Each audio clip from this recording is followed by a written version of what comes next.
스텔스 기능을 갖춘 전투기가 머리 위로 날아다닙니다. 바다에는 항공모함이 들어옵니다. 연일 대비 태세를 강화하고 있다며 뉴스에 보도하고 있습니다. 전쟁 같은 상황이 이어지고 있습니다. 하지만 당장 우리 눈앞에서 벌어지고 있는 일이 아니라서 그 위험을 못 느끼는 걸까요? 우리는 평화롭다고 말할 수 있을까요? 만약 여러분이 지금 이곳에서 실제로 전투기들이 머리 위로 날아다니는 모습을 보게 되는 상황이 된다면 우리는 이미 이 땅에 발 딛고 서 있지 못할 수도 있습니다. 그런 상황이라면 우리는 전투기의 모습을 보기도 전에 이미 여기 있는 건물들과 함께 모두 사라질 수도 있습니다. 지금 한반도에선 전쟁의 위험이 점점 더 높아져 가고 있습니다. 현재 전쟁이 벌어지고 있는 우크라이나에 못지않은 그 이상의 전력이 한반도에 집결해서 군사훈련을 벌였습니다. 지난 9월 한미연합훈련에 참가한 미국의 로널드 레이건 항공모함은 웬만한 중소국가의 전체 군사력과 견줄 수 있을 만큼의 대규모 군사력입니다. 수십 대의 항공기를 탑재하고 5천여 명의 군인이 탑승하고 있습니다. 이런 막대한 군사력을 탑재한 항공모함은 떠다니는 군사기지라고 불리웁니다. 여러분, 이런 대규모 군사력이 우리나라에 들어와서 안전하다고 생각하십니까? 안타깝게도 이 막강한 군사력이 우리나라에 들어오면서 전쟁의 위험은 더욱 높아졌습니다. 로널드 레이건 항공모함을 동원한 한미연합군사훈련은 한반도의 군사적 긴장을 고조시켰습니다. 당장 전쟁을 치러도 부족하지 않을 전력이 집결한 가운데 벌이는 군사훈련은 단순한 군사훈련이 아닌 전쟁을 준비하는 전쟁 연습입니다. 여기에 과거사에 대한 반성은 없이 군사 대국화의 꿈을 현실화하고 있는 일본까지 끌어들여 동해상에서 훈련을 벌였습니다. 이미 전쟁과 같은 온갖 전력을 동원해 벌이는 훈련은 북의 반발을 불러오기에 충분했습니다. 군사적 긴장이 고조되는 가운데 전쟁의 불씨를 당긴 당사자는 윤석열 정부였습니다. 윤석열 정부는 당장 불을 끄기 위해 이웃과 함께하는 건 당연한 것 아니냐며 극악무도한 전쟁 범죄자 일본을 끌어들이는가 하면 민주당에선 한미동맹만으로 충분하다며 세계 곳곳에서 전쟁을 부추기고 돈벌이에만 혈안이 되어 있는 미국 추종에 여념이 없었습니다. 누구도 평화적 해결책은 내놓지 않고 대북 적대의 속내를 굳이 숨기지도 않으면서 더 강한 군사적 대응만 이야기하고 있습니다.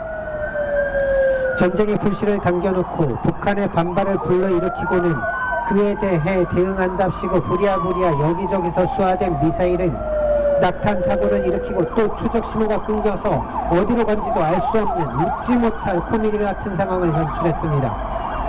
만약 그 신호 끊긴 미사일이 또 낙탄 사고를 일으킨 미사일이 북을 향했다면 바로 전쟁 상황으로 이어졌을 것입니다.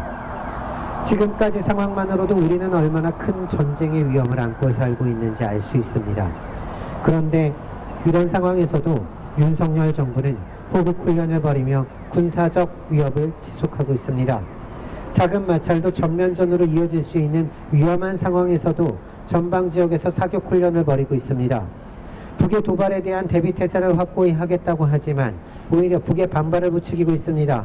뿐만 아닙니다. 우리 군과 미군은 또 이달 말 대규모 공중연합훈련을 예정하고 있습니다. 한미는 31일부터 내달 4일까지 한국 상공에서 전투준비태세 종합훈련을 펼친다고 합니다. 한국에서 F-35A, F-15K, KF-16 등 140여 대, 미국에서는 F-35B, F-16 등 100여 대가 참가하는 대규모 공중훈련입니다.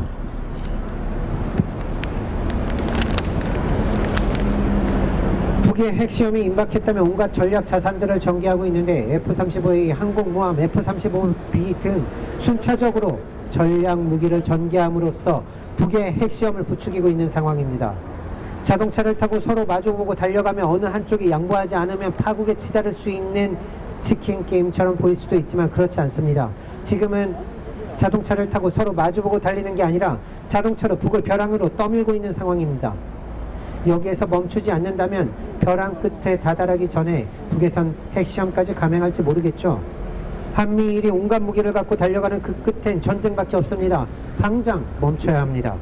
남과 북은 지상과 해상, 공중을 비롯한 모든 공간에서 군사적 긴장과 충돌의 근원으로 되는 상대방에 대한 일체의 적대 행위를 전면 중지하기로 했습니다. 적대 행위를 중단하고 평화체제를 구축하기로 하며 군축을 약속했습니다. 바로 남과 북이 2018년 약속한 판문점 선언이었습니다. 같은 해 북한과 미국은 싱가포르에서 관계 개선을 통해 평화체제 구축을 약속했습니다. 한반도의 평화를 위한 해결책은 우린 이미 알고 있습니다. F-35A도 항공모함도 필요 없습니다. 미국도 일본도 한반도 평화에 아무런 도움이 되지 않습니다. 한반도 평화를 위해선 전쟁으로 치닫는 대북 적대 행위, 군사 행위를 당장 중단하는 것이 시급한 상황입니다.